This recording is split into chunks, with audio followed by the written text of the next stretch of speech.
Okay. Uh, so, good evening, everyone. Good evening, sir. Good evening. So, I guess good evening. Good evening. तो start करते हैं, थोड़ा सा हम review कर लेते हैं लास्ट लेक्चर में हमने क्या देखा था, और फिर उसके बाद अपना आगे से कंटिन्यू करते हैं वहाँ से। ठीक है, तो देखते हैं लास्ट लेक्चर में हमने क्या क्या डिस्कस किया है।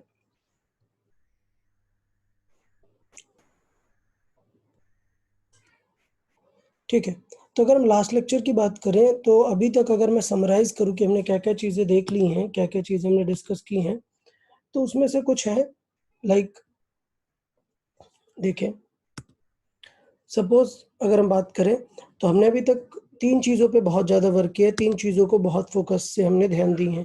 वो 3 पॉइंट्स क्या क्या हैं देखते हैं। नंबर 1, अगर अभी तक हम अब के सिनेरियो में डिस्कस करें कि हमने क्या क्या 3 पोर्शन डिस्कस कर लिए हैं, तो उनमें से सबसे फर्स्ट पार्ट है चार्ज। हमने डिस्कस कर लिया था कि यार चार्ज क्या होता है, उसकी प्रॉपर्टीज क्या क्या होती हैं, वो हमने कंप्लीटली डिस्कस कर लिया। फिर मैंने बताया यार चार्ज इंपॉर्टेंट क्यों है, क्योंकि चार्ज से हम डिस्कस करते हैं करंट के बारे में। तो हमने करंट के बारे में भी डिस्कस कर लिया कि यार चार्ज क्या होगा और करंट क्या होगा। चार्ज की प्रॉपर्टीज के साथ हमने एक स्पेशल फार्मूला देखा था कि चार्ज हमेशा इन टर्म्स ऑफ इलेक्ट्रॉन रहता है, n into e, where e is the charge in one electron. Then we decided to discuss the current. Current में डिस्कस किया हमने, करंट क्या हो जाती है। करंट की अगर बात करें तो करंट होता है I is equal to Q by T. और मैंने बताया था कि ये हम देखते हैं कि कितना चार्ज डिफरेंस आया हुआ है। फिर हमने इसका एक और फार्मूला देखा था कि अगर चार्ज एक फंक्शन है तो हम करंट को क्या करते हैं, डिफरेंशिएट करके सॉल्व करते हैं कुछ इस तरीके से। ये हमारा था दूसरा सेगमेंट। फिर हमने थर्ड पार्ट डिस्कस किया था पोटेंशियल। ठीक है, सो पोटेंशियल में हमने क्या डिस्कस किया,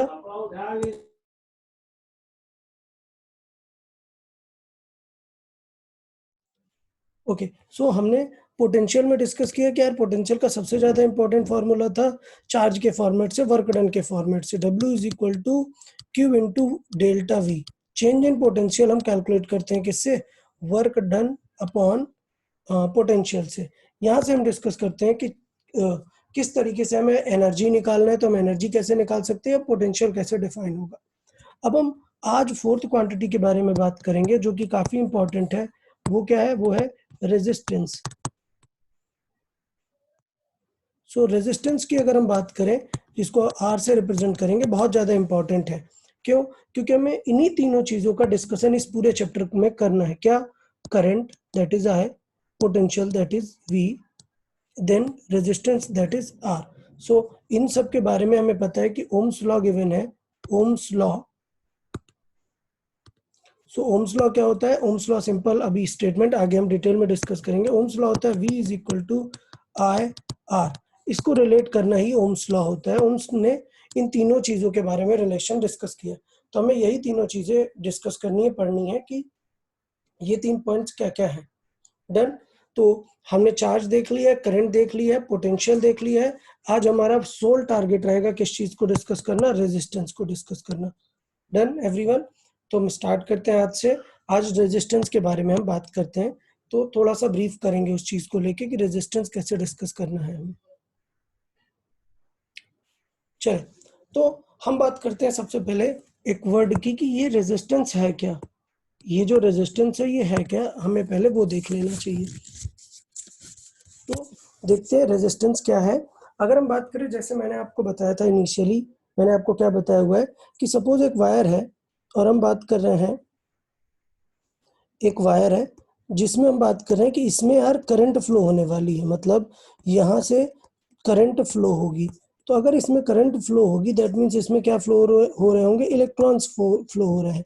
और मैंने कन्वेंशनल बात बताई है कि अगर करंट इस तरफ फ्लो हो रही है, मतलब the direction of electron flow is opposite to the current.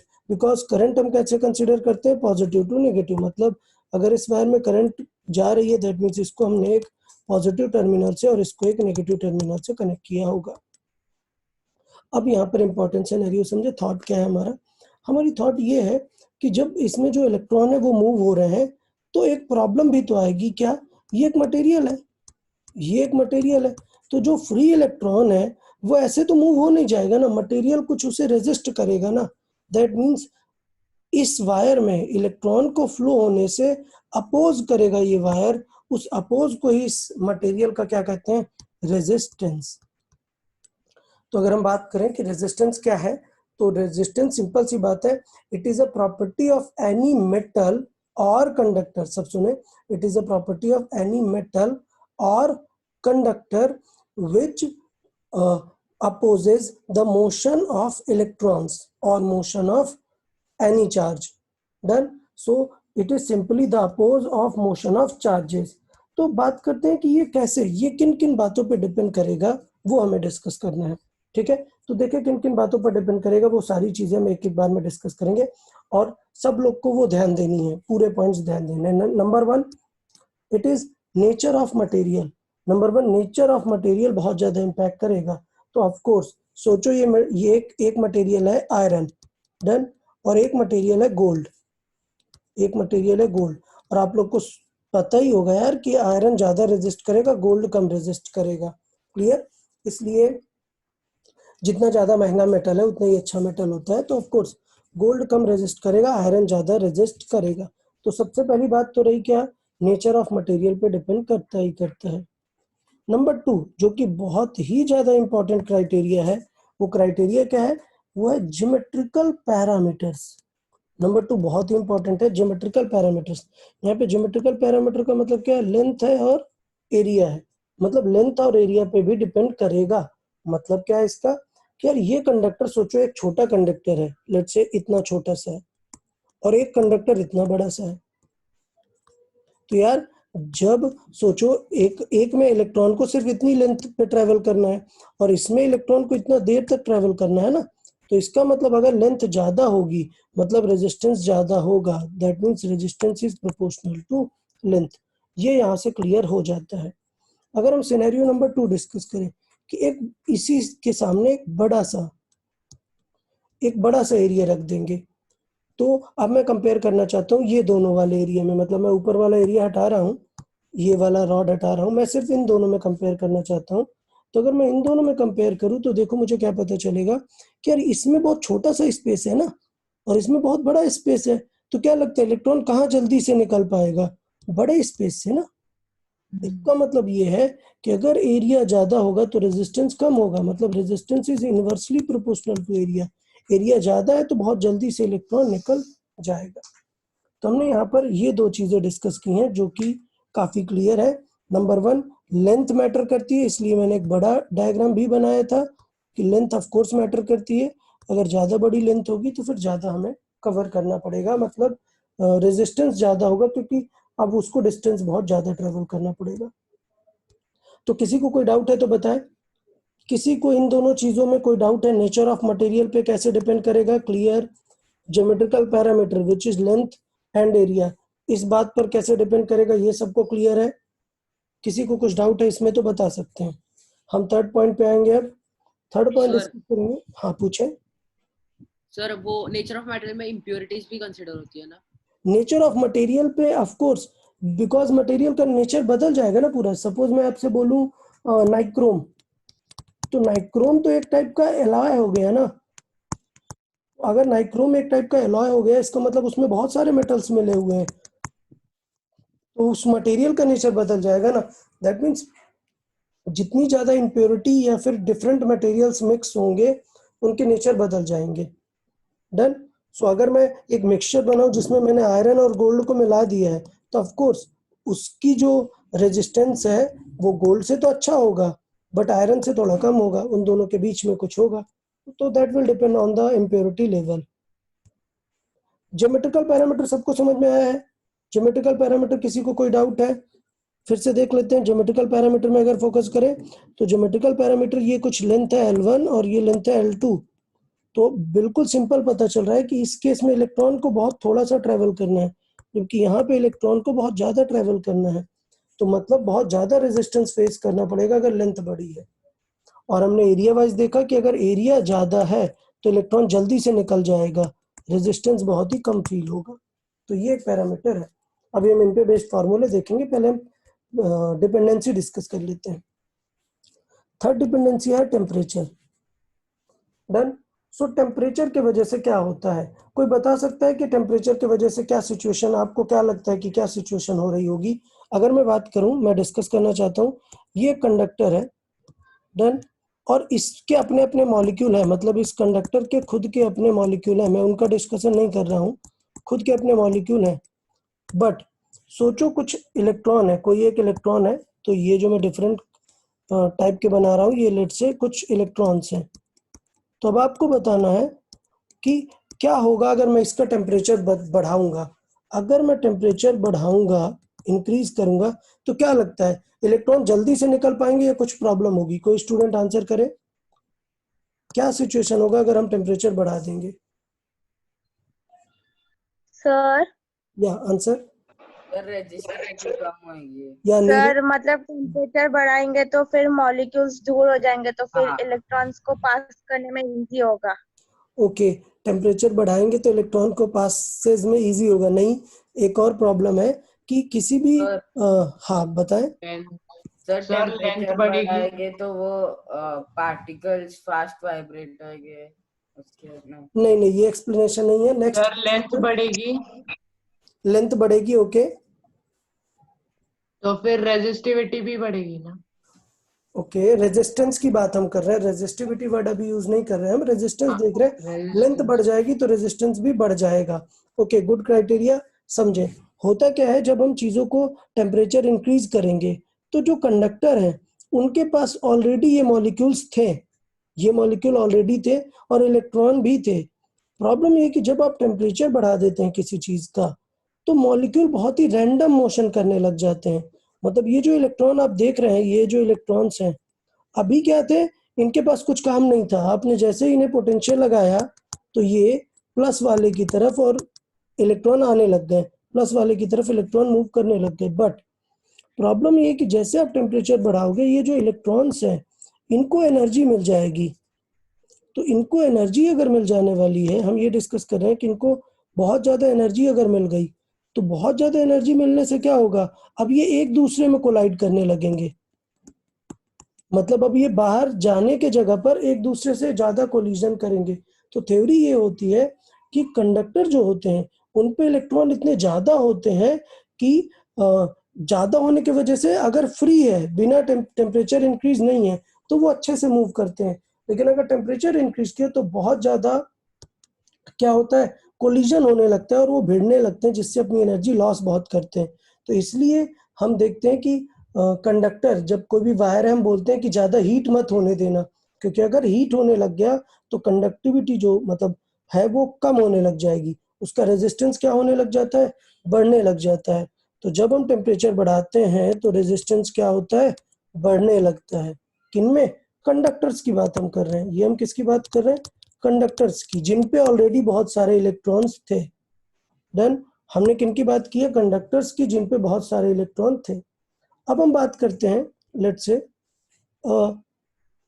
ये एक कोई एक स्टूडेंट है जिसका नेम बहुत ही रैंडम सा है, बहुत सारा कुछ A1X, वो स्टूडेंट बोले स्पीकअप। ये अभी रिसेंटली ज्वाइन हुआ है कोई?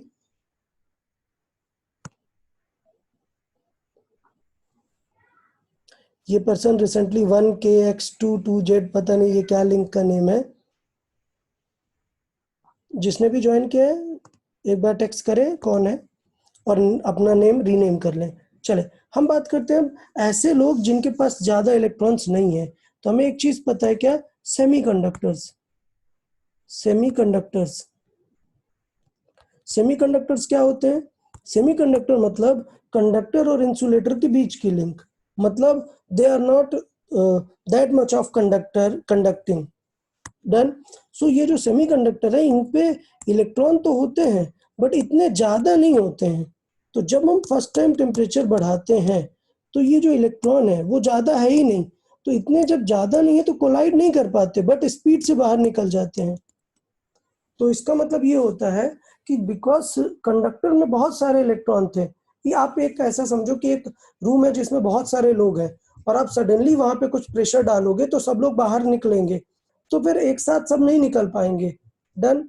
लेकिन एक रूम जिसमें बहुत कम इलेक्ट्रॉन थे और अब आप प्रेशर डाल रहे हो तो वो सारे इलेक्ट्रॉन जल्दी से निकल सकते हैं ना।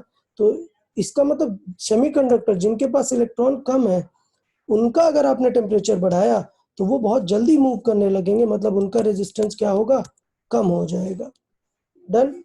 लेकिन अगर हम इंसुलेटर्स की बात करें, अगर हम बात करें इंसुलेटर्स की, सो इंसुलेटर्स में मत बोलने लगना अरे सर फिर इसमें भी थोड़ा सा बढ़ जाएगा क्या, बेटा इसमें इलेक्ट्रॉन ही नहीं होते ना, फ्री इलेक्ट्रॉन ही नहीं होते तो मूव कौन करेगा। तो इंसुलेटर का डिस्कशन ही नहीं करेंगे, हम डिस्कस करेंगे कंडक्टर्स और सेमीकंडक्टर्स का, कि जब हम टेम्परेचर इंक्रीज करेंगे तो रेजिस्टेंस क्या होगा, कम होगा। डन। अब एक प्रॉब्लम समझना, सब लोग समझेंगे, यहाँ पर मैं एक बड़ा डीप कॉन्सेप्ट बता रहा हूँ कि एक प्रॉब्लम होती है किसमें, हीटिंग ऑब्जेक्ट्स में। मतलब इलेक्ट्रिकल अप्लायंस, ऐसे इलेक्ट्रिकल अप्लायंस की बात मैं कर रहा हूँ जो हीट पे काम करते हैं। लाइक क्या, जैसे हम बात करते हैं गीजर की या हमारे आयरन की, ठीक है, आयरन गीजर इस टाइप की चीजें, हीटिंग रॉड, ये सारी चीजें हीट इफेक्ट पे काम करती हैं। तो हीट इफेक्ट पे आप देखना एक प्रॉब्लम है, ये रॉड देखते हो ना कितनी ज्यादा हीट अप हो जाती हैं। तो सोचो अगर ये बहुत ज्यादा टेम्परेचर इनका बढ़ गया, हीटिंग रॉड या आयरन का, तो इनका रेजिस्टेंस बहुत बढ़ जाएगा। और ओम्स लॉ के अकॉर्डिंग अगर हम देखें तो ओम्स लॉ के अकॉर्डिंग हमें पता है कि यार V इज इक्वल टू होता है IR। डन। और अगर हमने उसे एक पोटेंशियल दिया है, लेट्स से हमने 200 का पोटेंशियल दिया है और करंट है अभी उसमें 1, डन, और रेजिस्टेंस उसका कितना है 200, बट सोचो रेजिस्टेंस उसका हो गया 500, तो इस 1 को कम होना पड़ेगा, करंट को कम होना पड़ेगा। इसका मतलब ये होगा कि धीरे धीरे अगर उसका रेजिस्टेंस बदल गया तो उसमें जाने वाली करंट बदल जाएगी। क्लियर। इसका मतलब जैसे ही आयरन हीट होना शुरू करेगा उल्टा वो फेल होने लगेगा, मतलब ज्यादा एनर्जी की डिमांड करेगा आपसे। तो उस चीज से बचने के लिए हम कुछ ऐसा जुगाड़ करते हैं कि यार टेम्परेचर चेंज करने से यार चेंज ना हो। मतलब हम आयरन या इलेक्ट्रिकल, ऐसे इलेक्ट्रिकल अप्लायंस जिनको हीट चाहिए, हम उसमें ऐसा चीज यूज करते हैं जिससे उसका आर क्या रहे, कांस्टेंट रहे। आर कांस्टेंट रहे with what, with temperature, with temperature change there should be no change in resistance. So that sort of metal are used in electrical appliance which consume heat. Done. So उन वो जो जिनके लिए are constant होता है वो होते हैं कुछ एलॉयज, स्पेशल एलॉयज होते हैं, वो बनाए जाते हैं। तो देयर आर सम एलॉयज जिनके लिए रेजिस्टेंस बिल्कुल भी नहीं बदलता है। ठीक है। तो जैसे हम बात करें आयरन में नाइक्रोम यूज किया जाता है, एक पहला थर्मल बल्ब आया करता था, इलेक्ट्रिकल बल्ब जिसमें टंगस्टन का वायर यूज होता था। तो इस टाइप की चीजें हैं जो एलॉयज यूज करते हैं। डन। तो यहाँ पे जो हमने डिस्कस किया हम उसे फिर से नोट्स में रिव्यू कर लेते हैं। ठीक है। सर एक डाउट है। हाँ पूछे। सर सेमीकंडक्टर्स में हीट बढ़ाने के बाद फास्ट कैसे जाएंगे, इलेक्ट्रॉन्स तो उतने ही, लेकिन उन्हें एनर्जी भी मिलेगी ना। नहीं, वही यही तो हमने पॉइंट अभी डिस्कस किया। देखिए हम क्या बताना चाह रहे थे, आप यहाँ पर सुनेंगे कि प्रॉब्लम ये है कि कंडक्टर और सेमीकंडक्टर में, कंडक्टर के पास बहुत सारे लोग थे। आप ये समझो, आप किस तरीके से फील करो कि एक रूम है और आपको उसमें बहुत सारे ऑब्जेक्ट्स को एक छोटे से गेट से निकालना है। तो अगर आपने बहुत उन्हें एनर्जी दे दी और वो सब लोग एक साथ निकलेंगे, सपोज क्यू बना के निकलेंगे तो आराम से निकल जाएंगे, बट सब लोग अगर एक छोटे से गेट से निकलने का ट्राई करेंगे तो नहीं निकल पाएंगे ना, मतलब इनडायरेक्टली वो मटेरियल बहुत रेजिस्टेंस प्रोवाइड करेगा। लेकिन बिकॉज वी नो कि सेमीकंडक्टर में इतने इलेक्ट्रॉन ही नहीं होते हैं, तो जब आप इवन एनर्जी आप कम रखोगे तब भी क्या होगा, आपने एनर्जी कम रखी, ठीक है, तो इलेक्ट्रॉन इतने कम थे कि कभी भी वो कोलाइड करते ही नहीं है। वो एनर्जी दी तो अब वो फास्ट होके निकल जाते हैं। दैट मीन्स ये जो मटेरियल है ये हेल्प करना शुरू कर देगा, तो रेजिस्टेंस इसलिए क्या हो जाएगा, कम हो जाता है उसका। सर किसी और को कुछ डाउट है?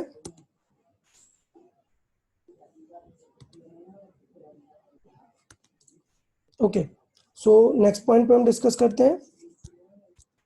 चले, तो हमने 3 चीजें डिस्कस की। नेचर ऑफ मटेरियल कैसे डिपेंड करता है, डिपेंड करेगा कि आप किस टाइप का मेटल यूज कर रहे हो, कितना अच्छा मेटल यूज कर रहे हो। नंबर 1 एकदम क्लियर।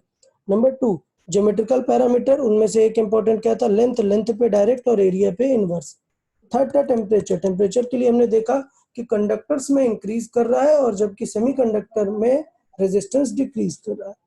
फोर्थ नंबर है अरेंजमेंट पे, अरेंजमेंट पे कैसे डिपेंड करेगा ये देखना है। और ये काफी इंपॉर्टेंट है क्योंकि आप जब कोई भी स्टैंडर्ड बुक पढ़ोगे ना तो उसमें ये फर्स्ट 3 ही लिखी होती हैं, फोर्थ वन आपको कहीं पे भी लिखा नहीं होता है। तो इसलिए मैं बोलूंगा कि फोर्थ वन को आप थोड़ा सा और अच्छे से माइंड में रखेंगे। क्या ये फोर्थ क्या है, फोर्थ है अरेंजमेंट। अब हम बात करते हैं अरेंजमेंट का क्या फर्क पड़ता है, तो थोड़ा सा, हाँ कोई डाउट क्या? देखें अरेंजमेंट का क्या फर्क पड़ता है। अरेंजमेंट का सिंपल फर्क ये है कि सपोज आपने एक बॉक्स कनेक्ट किया हुआ है ऐसे, ये बॉक्स, अब आप लोग ही बताइएगा, आपने एक बॉक्स ऐसे कनेक्ट किया और सेम बॉक्स को इस तरीके से कनेक्ट किया हुआ है, बताओ फिगर नंबर 1 और फिगर नंबर 2 किसमें रेजिस्टेंस ज्यादा होगा? 1 में। नंबर 1 में पक्का ना, सबको क्लियर आ गया ना? क्यों? बिकॉज ये बहुत दूर ट्रेवल करना पड़ेगा इलेक्ट्रॉन्स को, और यहाँ पे बहुत ही कम है।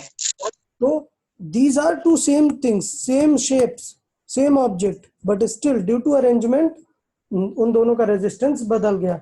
तो अब हम सारी चीजों को मैथमेटिकली डिस्कस करेंगे।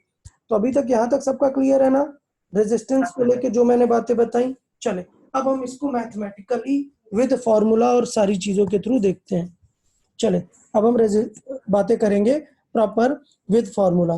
तो नंबर 1 रेजिस्टेंस का सबसे पहला फेमस फॉर्मूला हम पढ़ेंगे। क्या रेजिस्टेंस? यस, सब सुनेंगे, ये फॉर्मूला है R is equal to rho L by A. Done. तो ये जो है लेटर जिसको हम कुछ इस तरीके से लिखते हैं, इसको हम लिखते हैं इस तरीके से रो।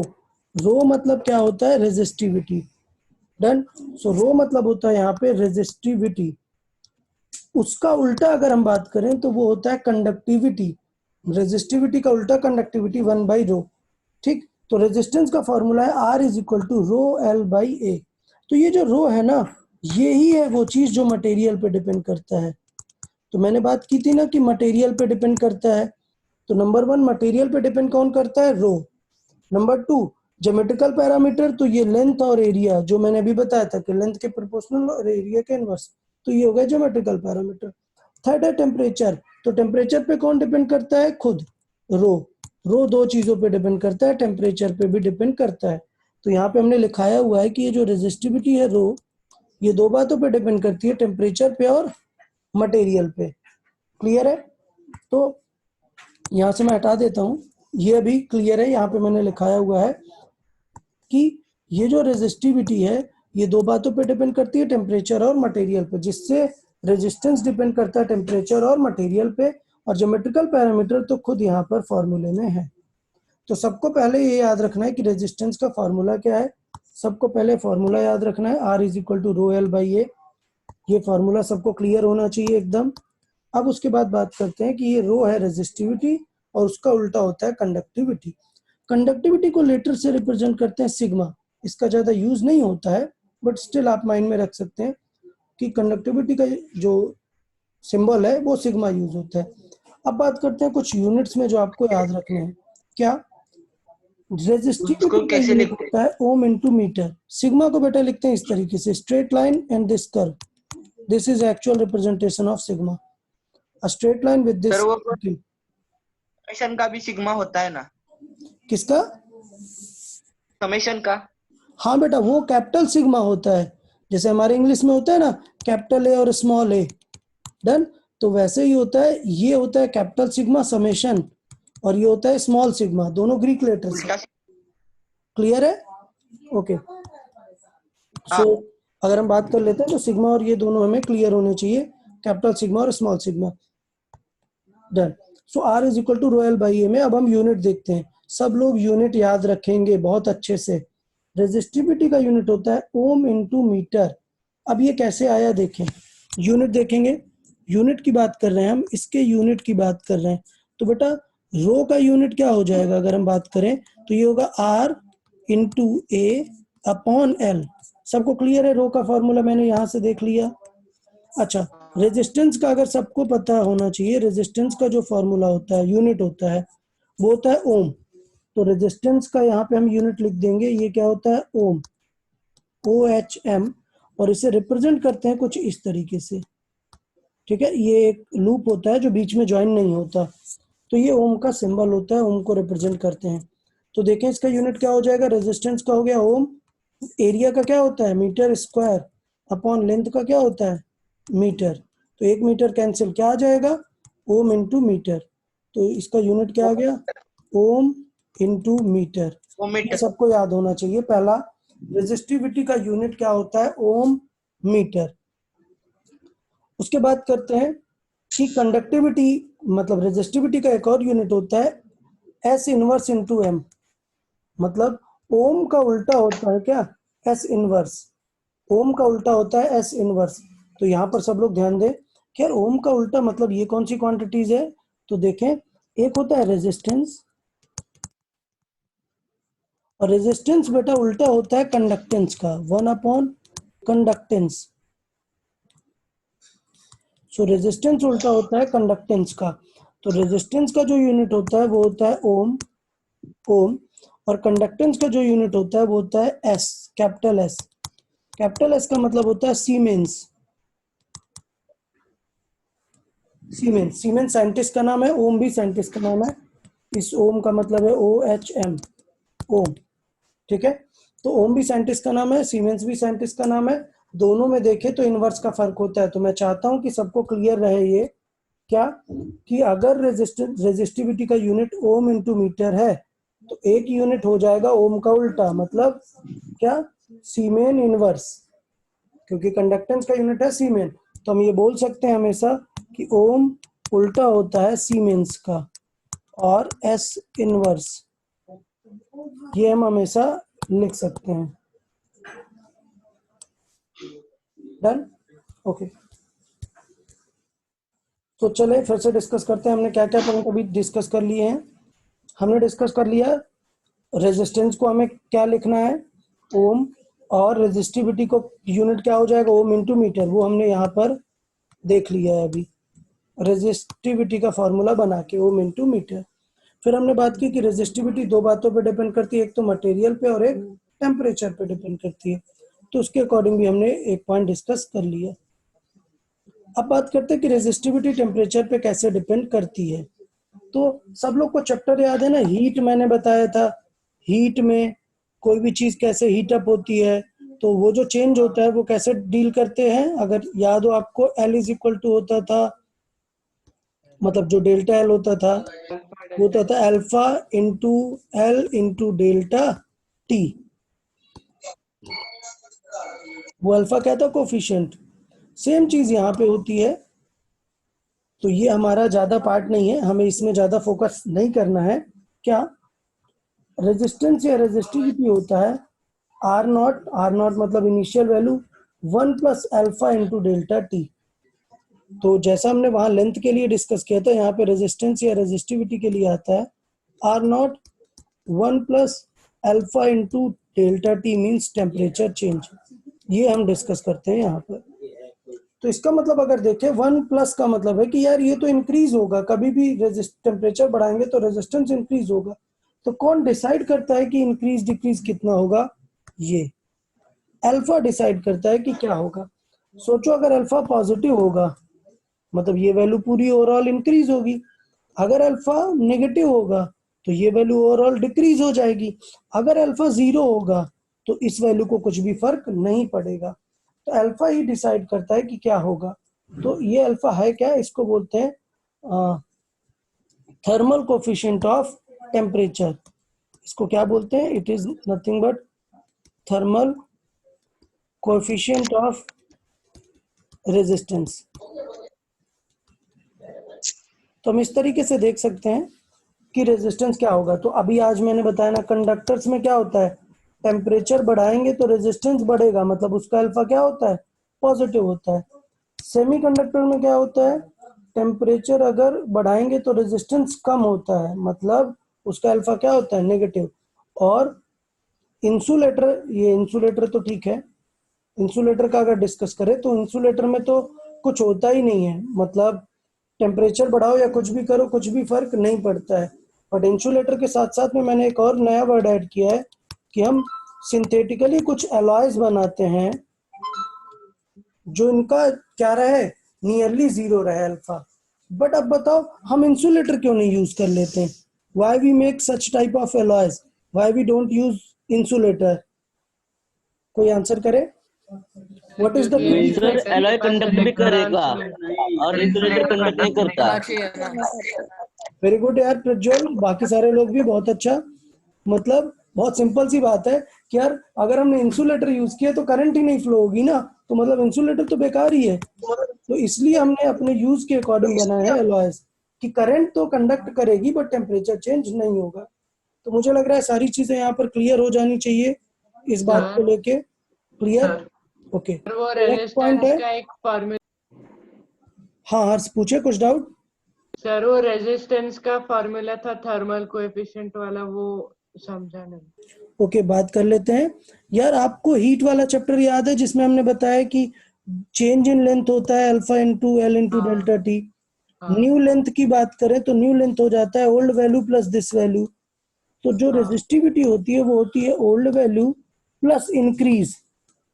तो इंक्रीज होता है अल्फा इंटू जो वैल्यू है, सपोज यहाँ पे लेंथ है तो यहाँ पे रो इंटू डेल्टा टी। तो हमने रो कॉमन ले लिया और आ गया 1 plus alpha into delta T. Same चीज होल्ड करती है रेजिस्टेंस के लिए भी। तो ये सिर्फ एक पैटर्न है कि ये एक हमारे पास फॉर्मूला है कि रेजिस्टेंस किस तरीके से चेंज होता है। बट मेन जो है वो मेन तो आपका क्या है, मेन है आपका सिर्फ अल्फा। अल्फा का साइन डिसाइड करेगा कि क्या इंक्रीज होगा या डिक्रीज होगा। तो रीजन मैंने बता दिया है, यहाँ पर मैंने आपको थ्योरी एक्सप्लेन की थी इन सारे चीजों की कि क्यों इंक्रीज होगा क्यों डिक्रीज होगा। यहाँ पर सिर्फ बताया है कि क्यों किसी चीज का अल्फा पॉजिटिव या नेगेटिव होगा, वो आपको मैंने एक्सप्लेन कर दिया है। आपको अभी के लिए याद करना है कि अगर हम टेम्परेचर बढ़ाएंगे तो कंडक्टर का रेजिस्टेंस बढ़ेगा, इंसुलेटर का कम होगा। बात करें इंसुलेटर में तो रेजिस्टेंस और कम होगा, और एलॉयज में नियरली सेम रहेगा, कांस्टेंट रहेगा, चेंज नहीं रहेगा। डन? हीट नहीं हो। हाँ, नियरली कांस्टेंट होगा, चेंज नहीं होगा। हम लास्ट पार्ट पे आते हैं, अरेंजमेंट की बात कर लेते हैं। अरेंजमेंट का क्या फर्क पड़ता है? तो जो हमने फॉर्मूला देखा है रो एल बाई ए, ये जो हमने फॉर्मूला देखा है रो एल बाई ए, इस फॉर्मूले में जो एल होता है वो अलोंग द करंट का एल होता है। ऐसा नहीं कि ऑब्जेक्ट का लेंथ ले लो। और ये जो एरिया होता है वो परपेंडिकुलर टू करंट होता है। मतलब मैंने एक फिगर देख के आप लोग को बताया था, मैंने इस फिगर में आप लोग को एक्सप्लेन किया था यहाँ पर कि ये रियल में है क्या। देखें, यहाँ से हमने देखा था कि ये जो एल है वो क्या चीज है और ए ये क्या चीज है। तो करंट की डायरेक्शन में जो है वो हमारा लेंथ होता है, और उसके जो परपेंडिकुलर होता है ये एरिया होता है। इस तरीके से एल है। तो इस केस में हमारा एल क्या हो जाएगा, ये वाला, और एरिया हो जाएगा ये वाला, area of cross section.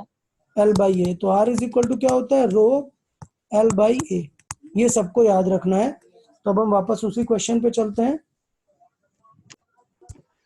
Sir हाँ पूछे। एरिया ऑफ क्रॉस सेक्शन उसको कहते हैं ना?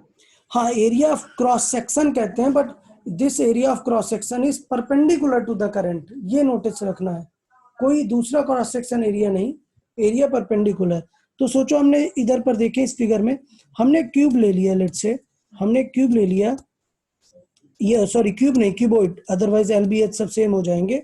और इस क्यूबॉइड में ये वाली लेंथ को हमने एल बोला है, और ये जो साइड है, साइड वाली है, इसको हमने बी बोला हुआ है। ये जो लेंथ है ये बी है, और ये जो हाइट है उसको हमने एच बोला हुआ है। अब इसको हमने कनेक्ट किया यहाँ पर, तो देखिए इसका रेजिस्टेंस कैसे लिखेंगे। इस बार लेंथ कहाँ यूज हो रही है, करंट के अलोंग। तो एल क्या होगा, एल, जबकि एरिया कौन सा यूज होगा, ये वाला, मतलब बी क्रॉस एच का ट्रायंगल यूज होगा, क्रॉस सेक्शन एरिया। तो क्या होगा, बी इंटू एच। इसी क्यूबॉइड को अब हमने अलग से लगा दिया, उल्टा करके लगा दिया। क्या किया, लेंथ को परपेंडिकुलर कर दिया ऐसे, और किसको सामने ले आए, बी को सामने ले आए इधर। तो इसका मतलब अब लेंथ की जगह पे क्या काम करेगा, बी, और एरिया ऑफ क्रॉस सेक्शन हो जाएगा ये कौन सा, एल और एच वाला, दैट इज एल और एच। डन। सो इस तरीके से रेजिस्टेंस का फॉर्मूला बदल सकता है किसके अकॉर्डिंग, लेंथ और एरिया के अकॉर्डिंग। डन। तो अभी मैं पूरा जो थ्योरी है वो मैं एक बार स्क्रॉल कर रहा हूँ, सब लोग आप याद करें जो भी मैंने डेटा बनाया, मैं आप लोग से क्वेश्चन पूछूंगा। डन। तो मैं स्क्रीन शो कर रहा हूँ, आप लोग ध्यान दें, कुछ भी डाउट आ रहा है यहाँ पे जो लिखा हुआ है आप उसमें पूछते जाए हमसे। क्लियर। ऑल 4 पॉइंट्स याद करें, फिर उसमें से सबके फॉर्मूले और यूनिट याद करें, उसके बाद मैं पूछूंगा आप लोग से। सर पूछे नीरल। सर आस्था, रेजिस्टेंस और रेजिस्टिविटी में डिफरेंस क्या होता है? Okay good. देखें, रेजिस्टेंस और रेजिस्टिविटी में डिफरेंस क्या है। Resistance is a property which depend on these 4 parameters, means geometry पे भी डिपेंड करती है।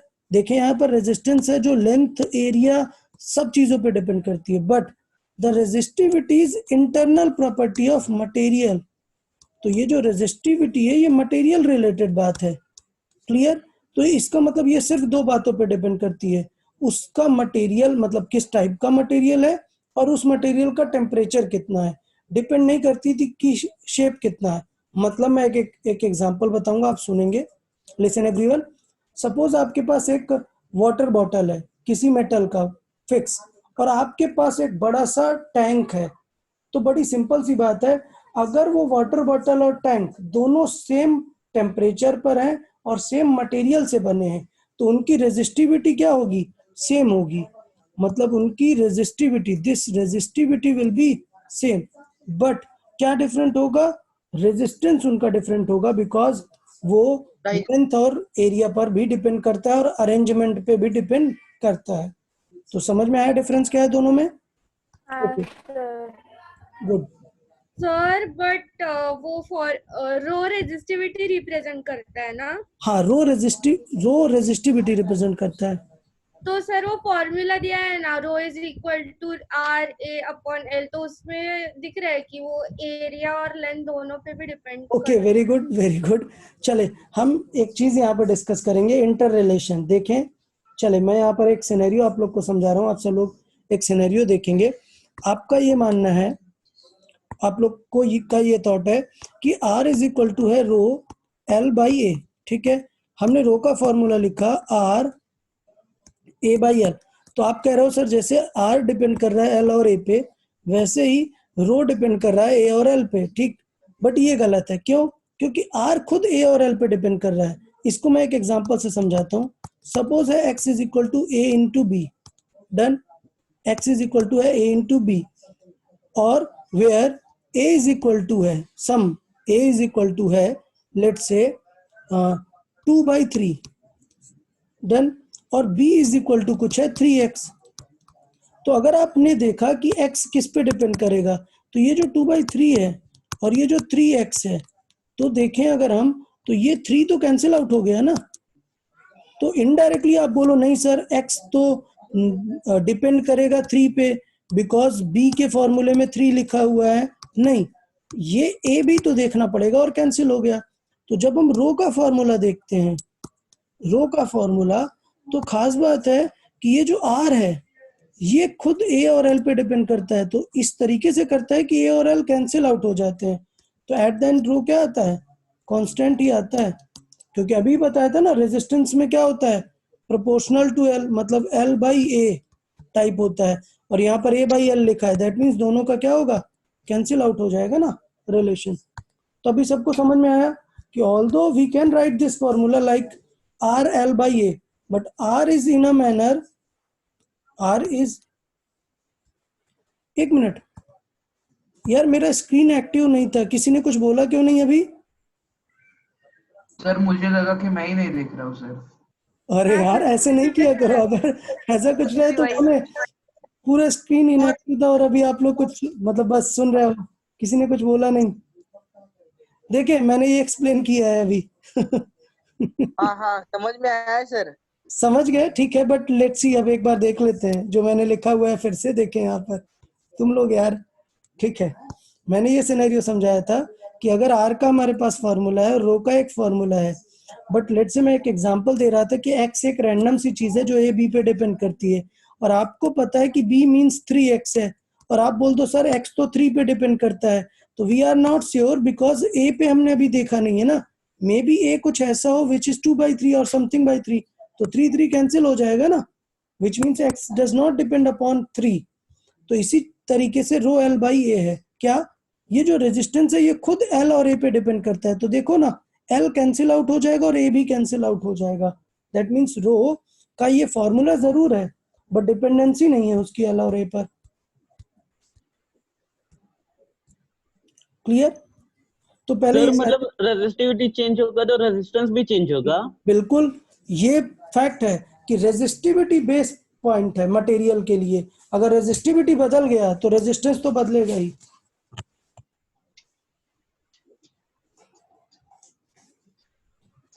ओके, तो मुझे लगता है ये चीजें आपको याद होंगी, मैं फिर से सारी चीजें फिर से और क्लियरली बताता हूँ। फिर से थोड़ा सा डेटा काफी ज्यादा हो गया है यहाँ पे, इरेज करते हैं इसे ये सब और फाइनलाइज करते हैं कि क्या क्या हमने अभी यहाँ पे देखा है। डन, चले फिर से मैं रिपीट करता हूँ और सब लोग अच्छे से याद करने का ट्राई करेंगे अब इसे। Resistance number 1 nature of material पे डिपेंड करता है और टेम्परेचर पे डिपेंड करता है, तो रेजिस्टेंस का जो मेन है वो है ये फॉर्मूला, क्या R is equal to rho L by a.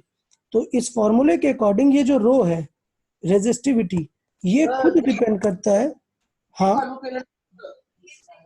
ये खुद डिपेंड करता है टेम्परेचर और मटेरियल पर, दैट्स वाई रेजिस्टेंस भी डिपेंड करता है टेम्परेचर और मटेरियल पे। फिर रेजिस्टेंस के फॉर्मूले में एल भी होता है और ए भी होता है, विच मीन्स कि रेजिस्टेंस लेंथ और एरिया इन दोनों पे ही डिपेंड करता है।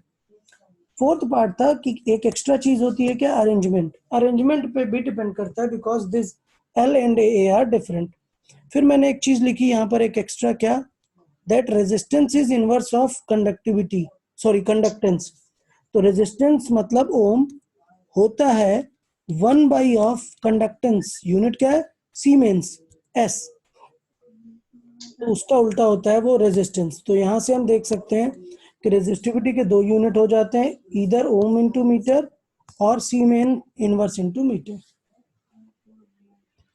फिर हमने उनका टेम्परेचर रिलेशन देखा और आपको बताया कि टेम्परेचर में अल्फा डिसाइड करता है कि क्या होगा। सर एक बार, हाँ पूछे सर, हाँ सर एक बार रेजिस्टिविटी की डेफिनेशन मतलब बताओ ना।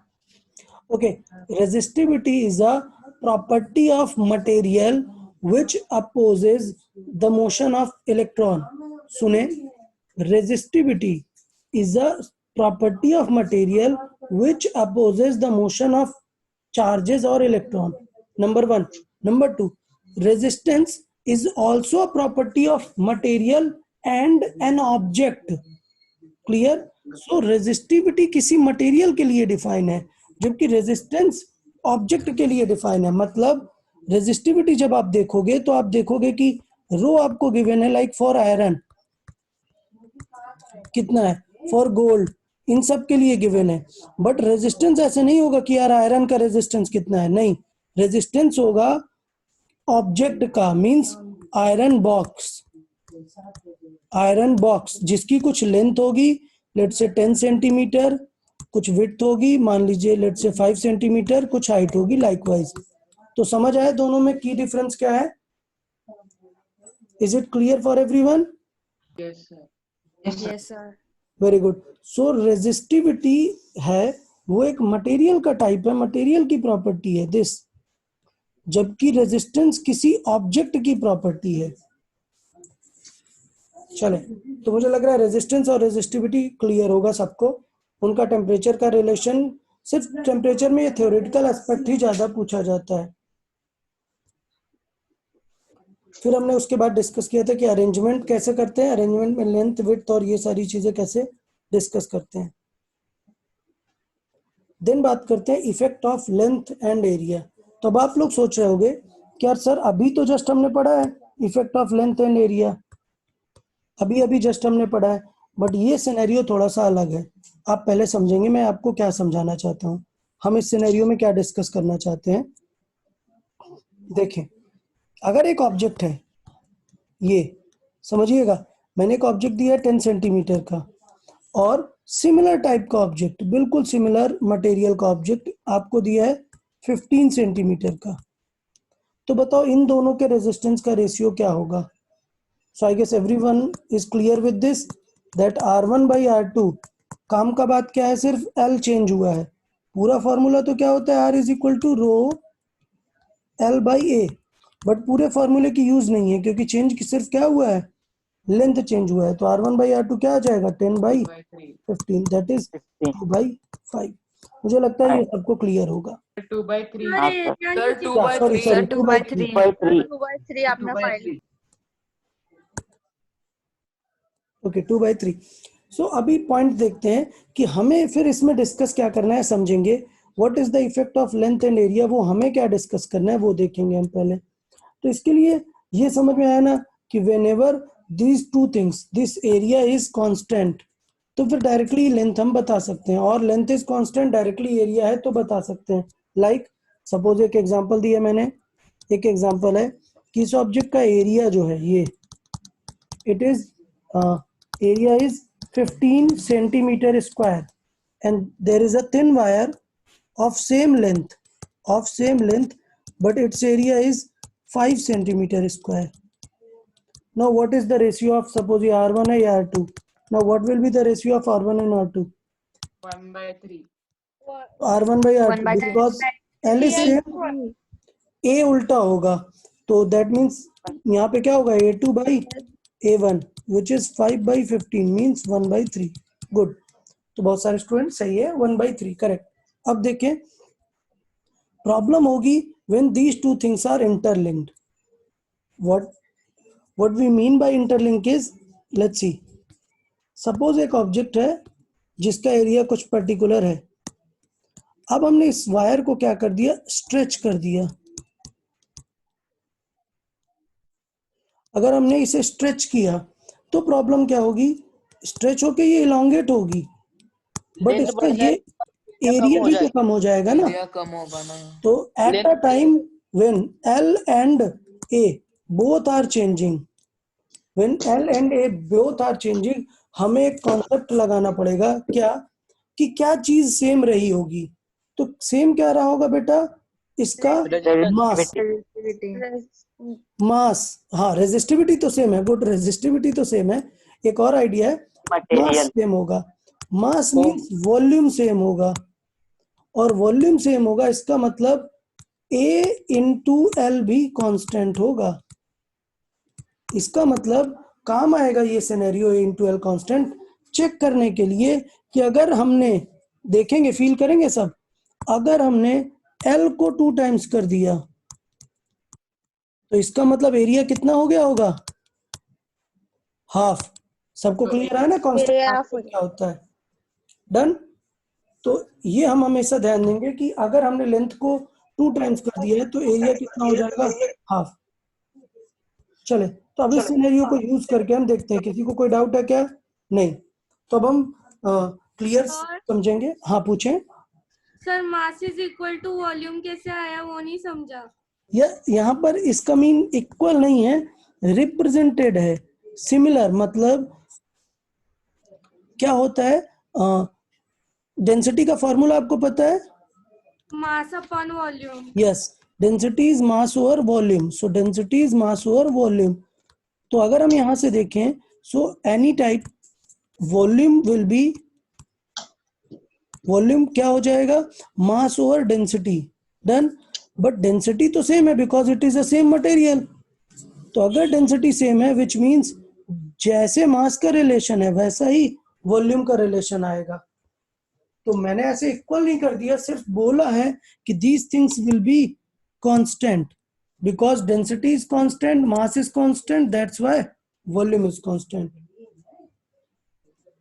हाँ sir. Clear, okay, let's see actual part पे आते हैं। अब सब लोग प्रोसीजर देखें, बहुत ही अच्छा कॉन्सेप्ट है और इसको बहुत अच्छे से ट्रीट करेंगे। देखें, suppose length of a wire is made n fold. n fold का मतलब क्या है, अगर एग्जाम में आ जाए तो ऐसा कंफ्यूज नहीं होना सर एन फोल्ड का मीनिंग क्या है। एन फोल्ड का मतलब है एन टाइम्स कर दिया गया है। डन। बाई इलोंगेशन, तो ऐसा नहीं है कि एक वायर है और उसमें एक और वायर ज्वाइन कर दी, एक और वायर ज्वाइन कर दी, ज्वाइन नहीं किया, इलोंगेट करके एक्सपेंड किया है। तो क्या चीज सेम रहेगी, वॉल्यूम विल बी कांस्टेंट, मतलब initial volume is equal to final volume. Volume कैसे लिखते हैं, वॉल्यूम होता है एरिया इनटू लेंथ, पहले तो एरिया निकालते हैं, length into width into height, ये होता है वॉल्यूम। तो अगर एक एरिया है तो एरिया इनटू लेंथ हम लिख सकते हैं। सो ये हो गया A1 L1 A2 L2। अब क्वेश्चन के अकॉर्डिंग क्या गिवन है, that our new length L2 is n times of L1, ये हमें गिवन है, ये हमें क्वेश्चन में गिवन है। The length is made n fold means n times of L1, तो L2 को क्या लिख दिया n L1। तो अब L1 L1 क्या हुआ, कैंसिल आउट हो गया, तो क्या बचा L1 L1 कैंसिल आउट हुआ, तो A2 इज इक्वल टू क्या आ गया A1 बाई n। समझ आया। तो वही मैं आपको बता रहा था कि यार एग्जाम में इतना सॉल्व थोड़े ना करेंगे, एग्जाम में तो कॉमन सेंस रखेंगे। क्या, इफ लेंथ को हमने n टाइम्स किया है तो बेटा एरिया कितना हो जाएगा 1 by n times. Clear, okay. Let's say थोड़ा सा और देख लेते हैं कि अगर हमें ये सिनेरियो पता चल गया तो रेजिस्टेंस में कितना चेंज होगा देख लेते हैं। तो रेजिस्टेंस का फॉर्मूला देखें, रेजिस्टेंस का फॉर्मूला क्या है, R1 is equal to rho L by A. Resistance का फॉर्मूला हमें क्लियर है, R1 is equal to rho L by A. Done. अच्छा, R2 की बात करें तो R2 हो जाएगा रो L2 बाई ए। देख ले R2 भी नहीं बदलेगा और R1, दोनों में क्या चीज फिक्स है, रो फिक्स है, सिर्फ L और A बदल रहे हैं। तो अब अगर मैं R1 बाई R2 करूंगा तो रो तो कैंसिल आउट हो जाएगा, रो पे कोई प्रॉब्लम नहीं है। क्या आएगा L1 by L2 and A2 by A1। तो मैं डायरेक्टली आप लोग को सिखा चुका हूं R1 बाई R2 कैसे लिखेंगे। R1 बाई R2 लिखेंगे L1 बाई L2 क्योंकि रो तो कैंसिल हो गया, एंड A2 बाई A1, ये सीक्वेंस आएगा। तो अब अगर ये सीक्वेंस हमें याद हो गया तो L1 बाई L2, L2 कितना है n टाइम्स ऑफ L1, तो मतलब L2 कितना है n टाइम्स ऑफ L1। तो यहाँ पे क्या आ जाएगा, यहाँ पे आ जाएगा n टाइम्स। अच्छा, A2 कितना है, A2 है 1 बाई n ऑफ A1, मतलब ये हो गया 1 बाई n। तो देखो n स्क्वायर हो गया ना, which means R1 by R2 की वैल्यू कितनी आ जाएगी n स्क्वायर टाइम्स। इसका मतलब क्या हुआ, हम यहां से निकाल, sorry my mistake, 1 by n square.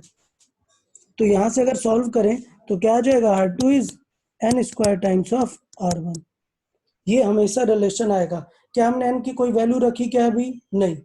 तो ये जो थॉट है, आप एक बार पहले इसे सॉल्विंग देखें और हम इसे direct as a proper formula याद रख लेंगे। क्या, when length is made by n fold, when length is made by n fold, resistance becomes n square times.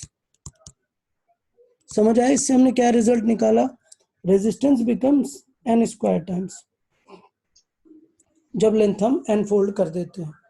तो पहले सब लोग एक बार देखो हमने क्या किया, पहले वॉल्यूम इक्वल करके एरिया लिखा और फिर हमने R1 R2 का फार्मूला यूज किया और वहां से हमने रिजल्ट निकाला। किसी को इस डेटा में कोई डाउट नहीं, तो अब हम याद करेंगे, अब हम पूरा डेटा याद करेंगे और ये बहुत इंपॉर्टेंट चीजें हैं। क्या समझे, पहला ये समझेंगे कि यार R is equal to rho L by a था, ठीक है। ये जो एरिया होता है वो तो वायर का एरिया है ना, ऐसा एक सर्कुलर अपर्चर वाली वायर, तो इसका मतलब उस वायर का एरिया तो पाई R स्क्वायर टाइप लिखेंगे ना। इसका मतलब अभी R बचा हुआ है, R स्क्वायर हो सकता है वहां पर। क्लियर, तो हमें उसके अकॉर्डिंग थोड़ा सा ध्यान देना पड़ेगा। देखें, अगर हमने लेंथ इंक्रीज की तो रेजिस्टेंस इंक्रीज होगा, दिख रहा है प्रोपोर्शनल टू L। अगर एरिया इंक्रीज किया तो इनवर्सली प्रोपोर्शनल है, रेजिस्टेंस कम होगा। डन। अगर एरिया की जगह कई बार हमें दे देता है रेडियस और डायामीटर, तो अगर डायामीटर आपने बढ़ाई दैट मीन्स आपने इनडायरेक्टली क्या बढ़ा दिया, एरिया, तो रेजिस्टेंस क्या होगा, डिक्रीज होना चाहिए। क्लियर?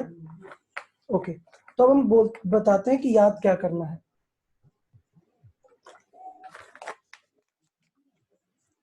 और अभी सब लोग को याद कर लेना है। Number 1, if length is made n times, तो रेजिस्टेंस कितना हो जाएगा, n स्क्वायर टाइम्स। डन। अगर अभी हमने सॉल्व करके ही देखा है, अगर लेंथ को n टाइम्स किया तो रेजिस्टेंस कितना हो जाएगा, n स्क्वायर टाइम्स। नंबर 2, अगर एरिया को n टाइम्स किया तो क्या होगा, तो इसका उल्टा होगा। 1/n जब स्क्वायर। लेंथ में सीधा था तो उल्टा होगा ना, क्योंकि देखो लेंथ बढ़ाने से रेजिस्टेंस बढ़ रहा था, बट एरिया बढ़ाने से कम होना चाहिए ना रेजिस्टेंस, तो यहाँ पे हो हाँ जाता है 1/n square times. Clear? Now third, if sir, हाँ पूछे। Area is inversely proportional to R square, R2, हाँ, इसलिए वो 1/n स्क्वायर आएगा ना। नहीं नहीं नहीं, अभी रेडियस की बात ही नहीं हुई, नंबर 2 पे हमें, नंबर 2 की बात करें अगर, तो area is made n times, तो n स्क्वायर लेंथ के वजह से आता है। हमने एग्जांपल सॉल्व किया था कि अगर लेंथ को हमने n टाइम्स कर दिया तो हाँ बेटा एरिया ऑटोमेटिकली हो जाता है 1/n टाइम्स, और दोनों को सॉल्व करके वहां पे फैक्टर आता है n स्क्वायर का। सेम चीज तो यहाँ पे भी होगी ना, अगर आपने a2 को n टाइम्स कर दिया तो इसका मतलब लेंथ ऑटोमेटिकली क्या हो जाएगी, 1/n टाइम्स। हाँ वहां से भी n स्क्वायर का फैक्टर आएगा, बट अब उल्टा आएगा, 1/n स्क्वायर आएगा। तो वो कॉमन सेंस से याद कर सकते हैं कि जब लेंथ बढ़ाओगे तो रेजिस्टेंस बढ़ना चाहिए था, इसलिए n स्क्वायर का मल्टीप्लाई किया, बट जब एरिया बढ़ाएंगे तो क्या होगा, रेडियस सॉरी रेजिस्टेंस कम होगा, ये r मतलब रेजिस्टेंस है, कम होगा, इसलिए n स्क्वायर का डिवाइड किया है। थर्ड सिनेरियो, इफ डायमीटर और radius is made n times, तो अब देखना प्रॉब्लम कि यार अगर रेडियस को तुमने n टाइम्स किया तो n का स्क्वायर हो जाएगा ना ऑलरेडी, तो इसका मतलब आपने अगर रेडियस को n टाइम्स किया, n टाइम्स, तो इसका मतलब एरिया कितना हो जाएगा, एरिया तो n स्क्वायर टाइम्स हो जाएगा। तो अगर एरिया n स्क्वायर टाइम्स हो गया है तो लेंथ क्या हो जाएगा, 1/n स्क्वायर टाइम्स।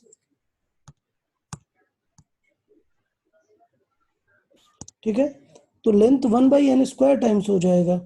तो अगर लेंथ 1/n स्क्वायर टाइम्स हो जाएगा तो ओवरऑल देखो ना, एरिया और लेंथ का दोनों का मिलाएंगे तो n⁴ का फैक्टर आ जाएगा। तो ये 3 चीजें आपको याद रखनी है कि n का क्या फर्क पड़ता है। 2 मिनट रुके, सब लोग सारे डेटा याद कर लें कि n का क्या फर्क पड़ने वाला है। सर हाँ पूछे। सर थर्ड वाला एक बार वापस बताना ना। ओके,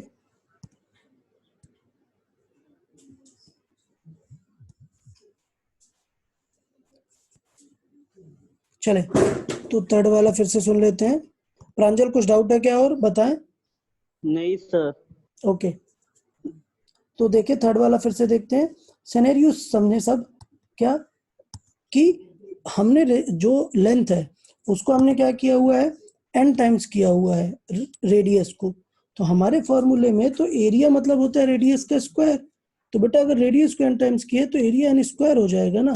और अभी अभी हम देख रहे हैं बार बार वॉल्यूम कंजर्वेशन से कि अगर एरिया को कुछ टाइम किया तो लेंथ उसका उल्टा हो जाएगा, मतलब लेंथ 1/n स्क्वायर टाइम्स हो जाएगा। और जब हम रेजिस्टेंस में देखते हैं तो रेजिस्टेंस में दोनों यूज होते हैं अपॉन में, तो n था और 1/n था, मिला के क्या आता है, n स्क्वायर आता है।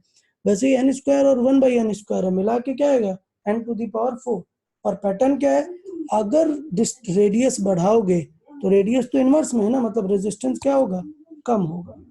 तो इस तरीके से हमने 4 सिनेरियो भी डिस्कस किए। तो क्लियर है यार, ये एक बार देख लें, सब लोग अच्छे से याद कर लें। रेजिस्टेंस को लेकर आज बहुत सारी बातें हो चुकी हैं।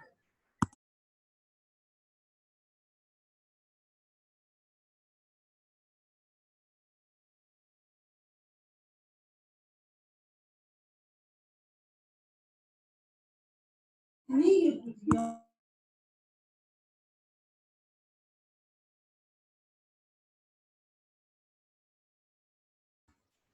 चले, तो अब मैं क्वेश्चंस बताता हूँ आप लोगों को कि क्वेश्चन किस टाइप के आएंगे, वो फील करते हैं। देखें क्वेश्चन टाइप थोड़ा सा हम समझने का ट्राई करते हैं आप सब लोग। देखें यार, एक पॉइंट है हमारा। हाँ पूछें, किसी को कुछ डाउट क्या अभी? देखें हमारा पूरा लॉजिक क्रिएटेड है बेटा n टाइम्स के फॉर्मेट में। क्लियर? अगर हम n नहीं सर्च कर पाए तो हम आंसर भी नहीं बता पाएंगे कभी। तो n सर्च कैसे करेंगे? देखें कॉमन लॉजिक। सपोज हमें गिवन है, सपोज एक चीज है x को बेटा हमने 20% इंक्रीज किया, इंक्रीज। तो यहाँ पे वो जो है बोल रहे हैं n, वो n क्या होगा? देखें कॉमन सेंस से निकालना है। 20% इंक्रीज का मतलब क्या है कि x क्या हो जाएगा? पहले x था प्लस x का 20%, x इंटू 20/100 करेंगे तो वो आ जाएगा कितना? 0.2x, और सॉल्व करके आएगा 1.2x। तो ये सिनेरियो तो मैंने आप लोग को डायरेक्ट बताया ना, कैसे लिखेंगे? देखें, एज्यूम कर लो कि x ऑलरेडी कितना था? 1। अच्छा, ये जो परसेंट है इसे चेंज कर लो किसमें? फ्रैक्शन में। फ्रैक्शन में चेंज कर लो। फ्रैक्शन में कितना होता है? फ्रैक्शन में कैसे कन्वर्ट करते हैं? Divide by 100।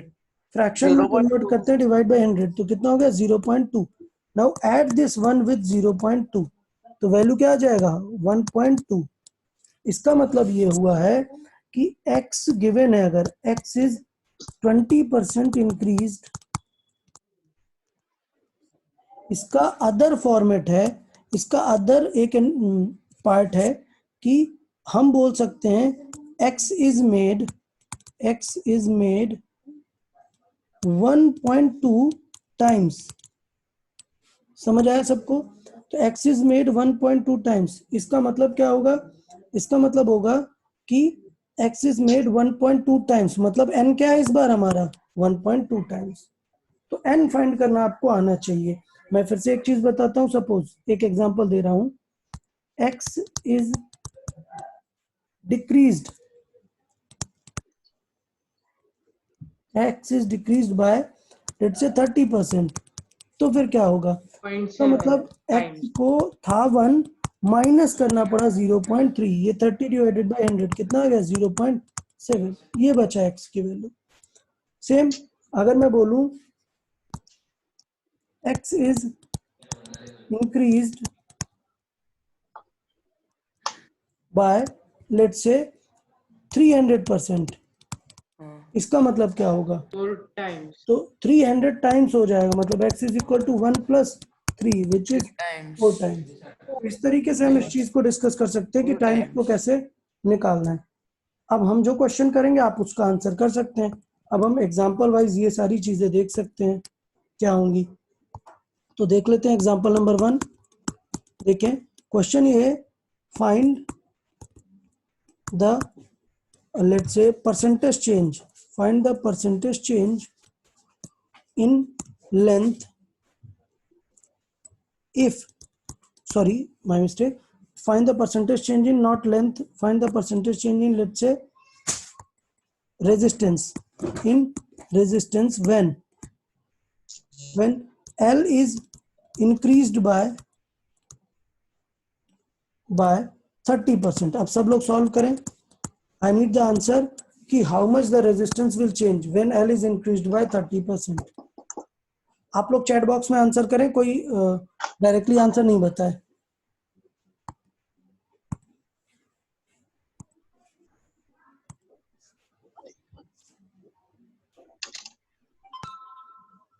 सर अपने को बताओ जरा। क्या? हाँ पता चला। ठीक है। नहीं वो जरा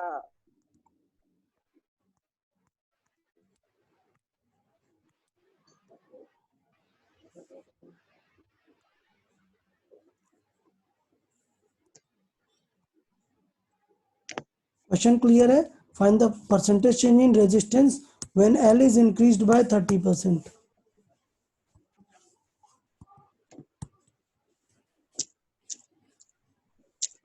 Vishwat, it's not correct.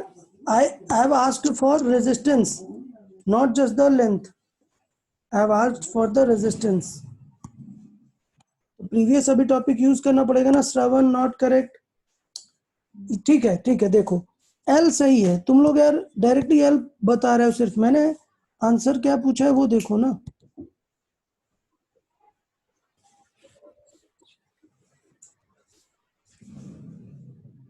Okay Pranjal, good. Okay, sorry, Pranjal, answer is not correct. Neeral, it's good. Neeral, it's correct. Harshvardhan, it's correct. Not exactly. जो मैंने पूछा है वो आंसर करना था. The precise answer till now is only Neeral. Amit Raj, it's incorrect.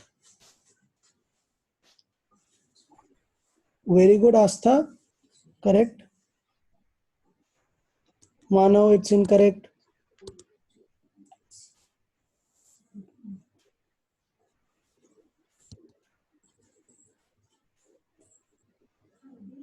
देख लेते हैं, पहले लेंथ देखते हैं. देखें लेंथ कितनी हो जाएगी, 1 plus 30% means 0.3 plus why we used plus, because it is increased, so length has become 1.3 times. अब क्वेश्चन याद करो ना, मैंने क्या समझाया था कि पहले सेट याद करो सब लोग. बहुत सारे लोगों ने आंसर सही से नहीं किया. ये सेटअप बताया है ना, वो याद करिए. ये सेटअप सब लोग पहले याद करो, उसके बाद मैं क्वेश्चंस दूंगा. 1 मिनट रुकें और सब लोग याद करें. Manaswi correct, Satyajit correct. Okay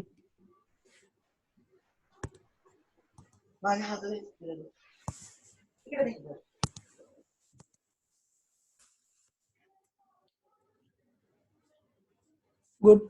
सबने ये याद किया, ये डेटा जो अभी मैंने बोला, ये डेटा यहाँ का, ये डेटा यार सबको याद होना चाहिए. उसके बाद फिर हम फाइनल आंसर्स की तरफ चलेंगे. चले तो फाइनल देखते हैं. L 1.3 टाइम्स है और मैंने क्वेश्चन क्या बताया, that resistance will become n square times. तो 1.3 का स्क्वायर कितना हो जाएगा, कितना होगा, 1.69 टाइम्स. इतना बन जाएगा. जबकि मैंने क्या बताया कि find the percentage change, this change. तो अगर हम चेंज की बात करें तो हमें माइनस करना पड़ेगा ना, हमने जो 1 एज्यूम किया था, which means R2 is 1.69 times of R1. But अगर हमें चेंज देखना है तो चेंज के लिए हमें 1 से माइनस करना पड़ेगा. सो 1.69 माइनस 1, आंसर क्या है, 0.69, विच इज 69%. सो बहुत ही कम लोगों ने आंसर करेक्ट दिया है, बहुत सारे लोगों ने काफी गलत आंसर दिया है.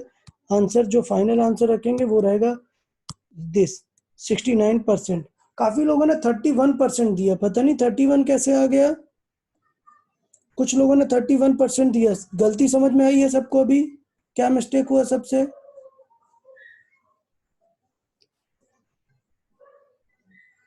ओके आई गेस, या बताएं. सर डाउट है कि अगर आपको चार्ज परसेंटेज निकालना है तो आपने -1 क्यों किया? बेटा ये है R2 इतना टाइम्स है, समझे. मैं एक एग्जांपल के थ्रू आपको एक्सप्लेन करता हूँ. एक एग्जांपल ले लेते हैं. सपोज आपके पास पहले x था 250 और हमने उसमें 30 ऐड कर दिया, और अब x, या लेट से मैंने उसको डबल कर दिया, समझना, ट्रिपल कर दिया लेट से. तो ट्रिपल कर दिया मतलब मैंने कर दिया 750. तो बताओ कितना इंक्रीज हुआ, व्हाट इज इंक्रीज? तो इंक्रीज तो सिर्फ 500 हुआ ना.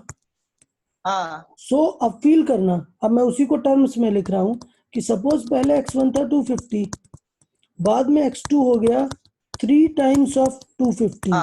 क्लियर? तो what is the increase? Increase अगर निकालना है तो इंक्रीज हो जाएगा क्या, 3 - 1 विच इज 2 टाइम्स, क्योंकि 1 टाइम्स तो ऑलरेडी खुद था ना. हाँ. तो इंक्रीज तो सिर्फ 500 हुआ. That's why this is our actual relation कि R2 इतना है बट चेंज कितना हुआ. तो हमेशा मान के चलना है कि always any quantity is 1 times ही है वो. अगर खुद R1 है which means it is 1 times. तो अगर 1.69 टाइम्स है, that is that this 69 point is change. कोई नहीं, कोई बड़ी बात नहीं है, हम एक और एग्जांपल देख लेते हैं। मुझे लगता है ये एग्जांपल ट्राई करें, सब लोग करेक्ट करने का ट्राई करेंगे एग्जांपल। ठीक है, देखते हैं, let's see example.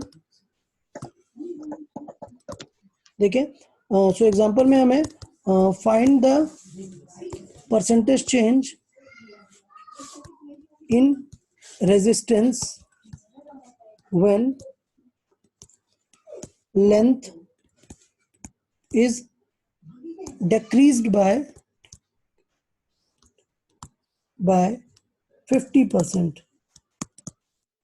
Solve everyone. When the length is decreased by 50%, I need the final answer in percentage change terms. This percentage change. Chat box में आंसर करें, बताएगा नहीं कोई answer.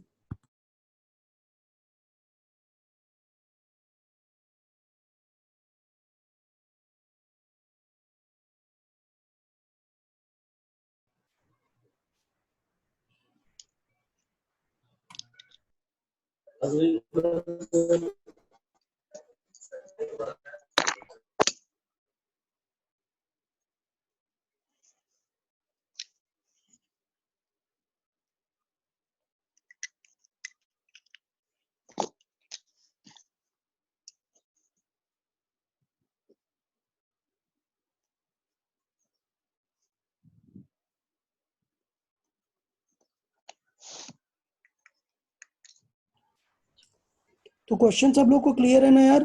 Percentage change in are जो हम discuss करना चाहते हैं, while the length is be decreased by 50%. Yes sir. Answer करें सब।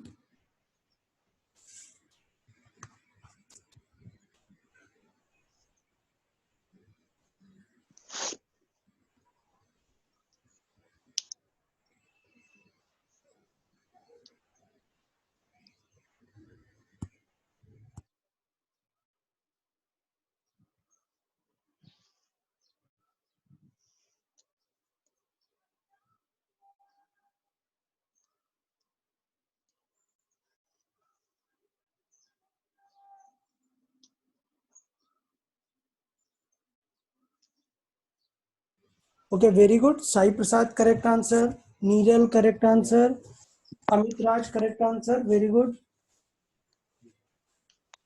बाकी लोग यार क्या कर रहे हो, जल्दी आंसर करें।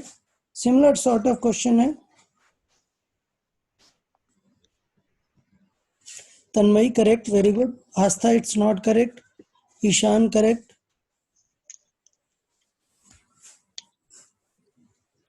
Harshvardhan now it's correct. Prathamesh good, correct.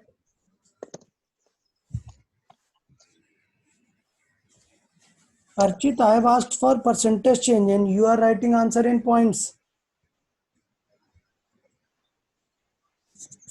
Answer in terms आज। Okay, Manav good, correct answer, very good. I guess बहुत सारे स्टूडेंट को आंसर आ गया है, तो हम डिस्कस कर लेते हैं इस सिनेरियो को। देखें तो क्या पैटर्न है, क्या बताया अभी। लेंथ देखो, सो लेंथ थी पहले 1, बट अब डिक्रीज किया हुआ, everyone notice decrease, that's why will use minus. How much times? 50. So 50 will be 0.5 in terms of point. Manashwi, you have any doubts? No, sir, by mistake. Sorry. Okay. Yeah, let's see. So 1 minus 0.5, it will become 0.5 times. तो अभी बताया ना, if length is some n times, so the resistance will become n square times. n square times of r1. तो n square times मतलब 0.5 का square करके देखो। So 0.5 का स्क्वायर क्या आएगा, 0.425 टाइम्स ऑफ r1। बट मैंने क्या बताया, ऑलवेज सब्ट्रैक्टेड विद 1। So 0.25 जब -1 करेंगे, it will become -7.5, which is -75%. So the actual answer will be -75%। अच्छा, बहुत कम लोगों ने ये आंसर किया माइनस। मोस्टली स्टूडेंट्स ने आंसर क्या किया, जस्ट उसको आंसर किया 75%। बट ठीक है, चलेगा, आपको क्लियर होना चाहिए नेगेटिव का पर्पस क्या है। नेगेटिव का पर्पस है कि लेंथ डिक्रीज हो गई है, सो resistance will also decrease. So negative symbol represents decrease.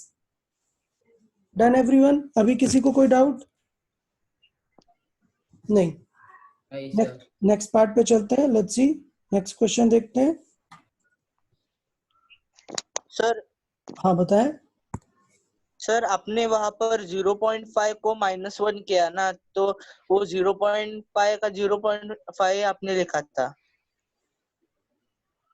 0.5 है ना यहाँ पे।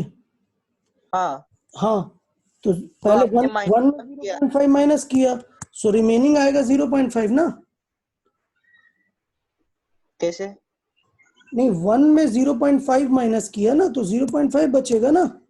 1 माइनस हाँ 0.5 तो 0.5 बचा, फिर उसका स्क्वायर किया हमने, सो 5 हाँ का स्क्वायर 25, वो बन गया 0.25। क्लियर? ठीक है। सो ये एग्जांपल आई गेस क्लियर होना चाहिए। अब हम थोड़ा सा रेजिस्टेंस में एरिया का भी इफेक्ट देख लेते हैं। सो लेट्स से एग्जांपल आपको बताना है सेम चीज, परसेंटेज चेंज इन रेजिस्टेंस, ये हमें फाइंड करना है when area is increased by 20%.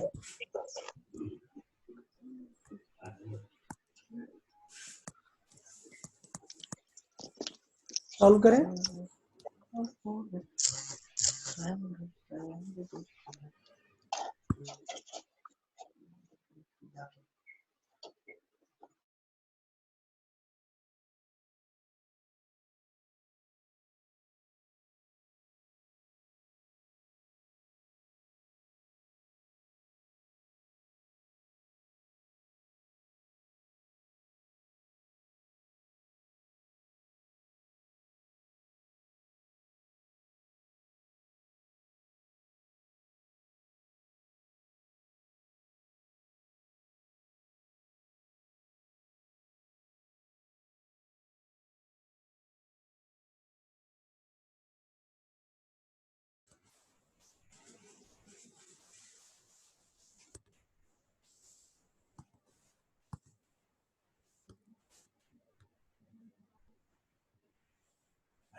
यार पहली बात तो ये ध्यान देना सब लोग कि इंक्रीज निकाल रहे हो या डिक्रीज निकाल रहे हो। कुछ लोग बता ही नहीं रहे कि इंक्रीज है डिक्रीज है। बहुत ही क्लियर है, अगर एरिया इंक्रीज किया हुआ है तो अगर R इज इक्वल टू देखें, सो रो L बाई ए होता है ना, विच मीन्स अगर एरिया बढ़ेगा सो resistance must decrease. So answer negative में देना चाहिए या फिर लिखना चाहिए आप लोग को that this much of decrease.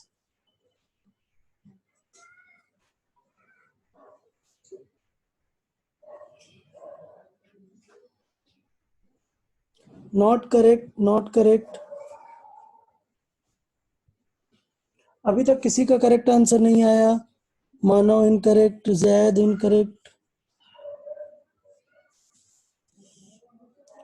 यार सब लोग सेम टाइप की मिस्टेक कैसे कर रहे हो यार। ओके हाँ अब करेक्ट है। Okay good. Yugandhar, Anjali, Jayraj correct. Okay good, ठीक है। सर मेरा करेक्ट है। हाँ देख लेते हैं थोड़ा सा, अभी मैंने ध्यान नहीं दिया। 1 मिनट, आपने क्या आंसर किया चेक कर लेते हैं। चलो हम देख लेते हैं एक बार फाइनल। 31।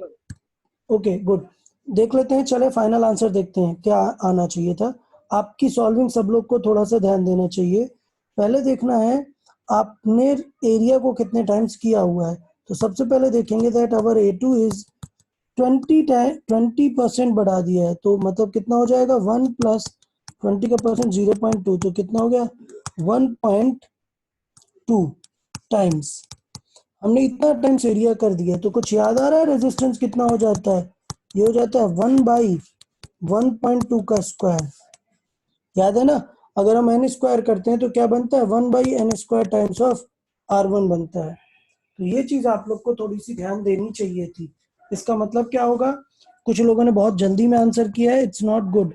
आपको प्रॉपर सॉल्व करना चाहिए था। 1/1.2 का स्क्वायर कितना हो जाएगा? 1.44, क्लियर, टाइम्स R1। अभी आप सॉल्व नहीं कर सकते हैं, इसे प्रॉपर आपको कन्वर्ट करना पड़ेगा। तो दैट मीन्स अगर मैं पॉइंट ऊपर लेके जाऊं तो ये आ जाएगा बेटा 100 डिवाइड बाई 144। इसको आपको कंप्लीट लेके आना चाहिए था, एग्जैक्ट पॉइंट में बदलना चाहिए, क्लियर। सो इसको पॉइंट में बदल लेंगे, पॉइंट में बदले कितना आ रहा है? तो ये आ जाता है आपका 0.69 आ जाता है, ठीक है, नियरली 69। तो इतना टाइम्स ऑफ R1 हो गया। तो काफी स्टूडेंट्स ने आंसर किया है। सो मैं फाइनल आंसर बता रहा हूँ, नियरली फाइनल आंसर आएगा 0.69 minus 1, which is minus 0.31, which is minus 31%.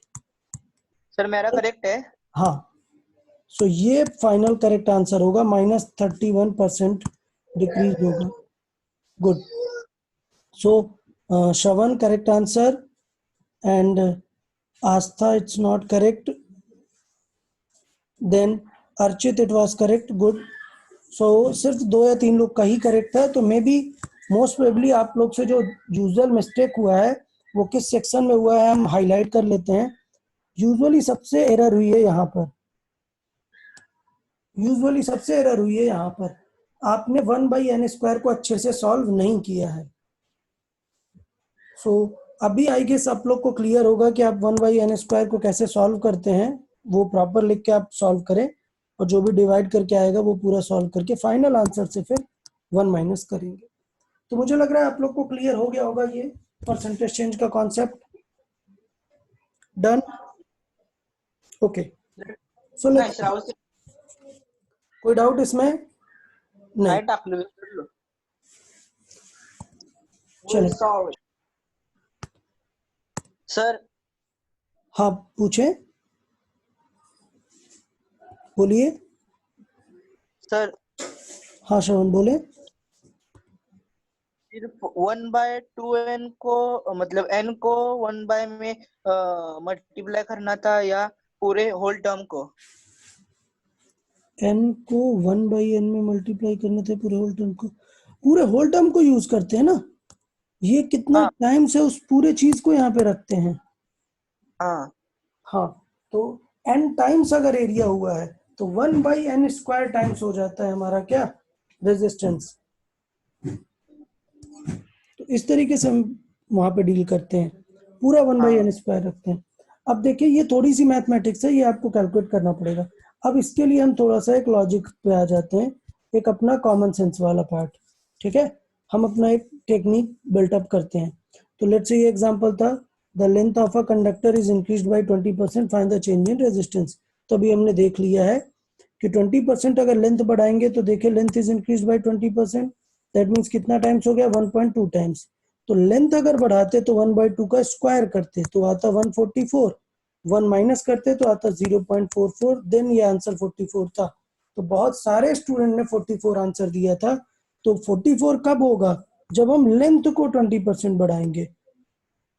But इस क्वेश्चन में हमने रेजिस्टेंस को बढ़ाया था, इसलिए हमें थोड़ा सा ध्यान देना चाहिए था कि क्या आंसर होगा।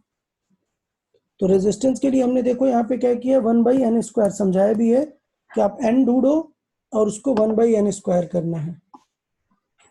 सो क्लियर है ना यार सबको, यहाँ तक क्लियर है? ओके। फिर सेम टाइप ऑफ क्वेश्चंस हमने नोट्स में करवाए हुए थे, वो चीजें देख लेंगे। हाँ, अब आज का एक स्टार मार्क वाला पॉइंट याद करते हैं। सब लोग याद करेंगे इस चीज को, सब लोग अच्छे से माइंड में रखेंगे। स्टार मार्क, हाँ बताएं सर। वहाँ पे 1.2 का स्क्वायर क्यों लिया सर? चेंज फाइंड करना है तो 0.2 का लेना चाहिए था ना। चेंज फाइंड करना है तो 0.2 का, बेटा हम हमेशा मल्टीपल देखते हैं ना। Our length is made n times, मतलब समझो, इसका मतलब हम बार बार क्या बताते हैं ये फील करो यहाँ पे कि suppose x is increased by 20%, इसका मतलब नहीं है कि x इज मेड 0.2 टाइम्स, नहीं, x को 0.2 टाइम्स कर दिए तो कुछ बचेगा ही नहीं ना, समझे। सपोज x था 10, अब मैंने x को 20% बढ़ाया तो 20% कितना होगा 2, तो अगर आपने सिर्फ 0.2 टाइम्स कर दिया 10 तो आएगा 2 ना आंसर, बट हमारा आंसर क्या आना चाहिए, हमारा आंसर आना चाहिए 10 + 2 विच इज 12। तो अगर आपको 12 लाना है तो इसका मतलब आपने x क्या किया है, 1.2 टाइम्स ऑफ 10 किया है ना, तब तो 12 आएगा। तो इसका मतलब वो जो n होता है वो ये नहीं होता कि कितना परसेंट आपने बढ़ाया, n है बढ़ने के बाद कितना टाइम्स हो गया। ये क्लियर है सब लोग को कि n का मतलब ये नहीं है कि कितना परसेंट बढ़ाया, n का मतलब होता है कि बढ़ने के बाद कितना हो गया है, what is it's value at present time. तो यहाँ पर हम देखे टारगेट करें, हमने यहाँ पे लिखा हुआ है कि L2 is n times L1, L2 is not just कि कितना परसेंट बढ़ाया है, अब बढ़ाने के बाद कितना हुआ है वो है। तो क्लियर है यार ये सबको, अभी किसी को डाउट है क्या इस चीज को लेके कि मैंने सिर्फ 0.2 का स्क्वायर क्यों नहीं किया, why I have written this 1.2। अच्छा, एक चीज और मैं बता रहा हूँ, मैं फिर से बता रहा हूँ, मेरा लेक्चर कंप्लीट होने के बाद या जब इवनिंग में मैं वीडियो डाल देता हूँ, वीडियो के बाद आप लोग को ध्यान देना है, सबको ध्यान देना है ये चीज कि एक बार फिर से वीडियो रिव्यू कर लो, नोट्स बना लो, और जो क्वेश्चन नहीं समझ आया मुझे व्हाट्सएप कर दो, क्योंकि अगर आप बहुत दिन बाद देखोगे ना तो फिर कुछ नहीं समझ आएगा।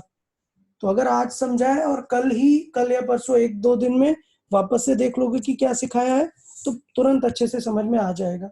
फिर भी कुछ डाउट बचता है तो बता देंगे। चले तो जाते जाते मैं एक फाइनल सेटअप समझा देता हूँ। आपको याद है मैंने एक बार आपको परसेंट चेंज सिखाया था कि if change is less than 5%, किसी को याद है अगर लेस देन 5% होता है तो हम एक ट्रिक यूज करते हैं, कोई बताएगा? मल्टीप्लाई करते हैं, गुड। तो अगर मैंने इधर ध्यान दे, अगर L2 को मैंने n टाइम्स L1 किया है और मैंने पूछा है कि बताओ कितना हो जाएगा R2, तो यूजुअली तो R2 n स्क्वायर होता है, बट इफ दिस चेंज अगर वो 5% से कम है तो आप डायरेक्टली बोल सकते हो कि ये 2n स्क्वायर सॉल्व करने की जरूरत ही नहीं है, आप डायरेक्ट आंसर कर सकते हो if percentage change is less than 5 is like 2%, then resistance कितना हो जाएगा change, 2 times of 2%, the power will be multiplied only। Clear? तो इसके लिए हम डायरेक्टली ये चीजें नोट कर सकते हैं कि अगर इतना टाइम्स होगा तो फाइनली ये कितना टाइम्स होगा, वो चीजें हम पूरी याद कर सकते हैं। तो आज का जो एक क्रक्स है वो हम पूरा यहाँ पे याद कर सकते हैं, ये सारे पॉइंट्स। क्या? For small percentage change, let say हमने x का परसेंट चेंज किया है, अभी याद रखना n टाइम्स वाला एक अलग लॉजिक है और ये अलग लॉजिक है। मैंने यहाँ पे लिख दिया है कि 10%, बट यूजुअली 5 to 10 तक चल जाता है। अगर ऐसा कुछ है तो देखना डायरेक्ट आंसर होगा, if L is increased by x%, let's say 2, then R will be changed by 2x%। और हमें पता है कि लेंथ बढ़ाएंगे तो R भी बढ़ेगा। लेट्स से एरिया, अगर एरिया x% चेंज होगा और एरिया हम इंक्रीज कर रहे हैं, एपेरोसोस इंक्रीज, तो resistance will decrease by 2x%। Same if radius और diameter will be increased by x%, तो पावर 4 आती है ना रेडियस वाले के लिए, तो resistance will increase by 4x times. Sorry उल्टा हो गया, अगर रेडियस बढ़ाएंगे तो रेजिस्टेंस क्या होगा, डिक्रीज होगा, क्योंकि इनवर्स रिलेशन होता है। तो ये चीज हम आज के लिए लिख सकते हैं, इनको हम डायरेक्टली याद कर सकते हैं। तो थोड़ा सा आप लोग ध्यान देंगे कि इसको आप लोग डायरेक्टली कर सकते हैं और बेटर रहेगा कि आप लोग इसे याद कर लें। तो आज का ये जो कॉन्सेप्ट है ये थोड़ा सा याद भी रखेंगे आप लोग। क्लियर?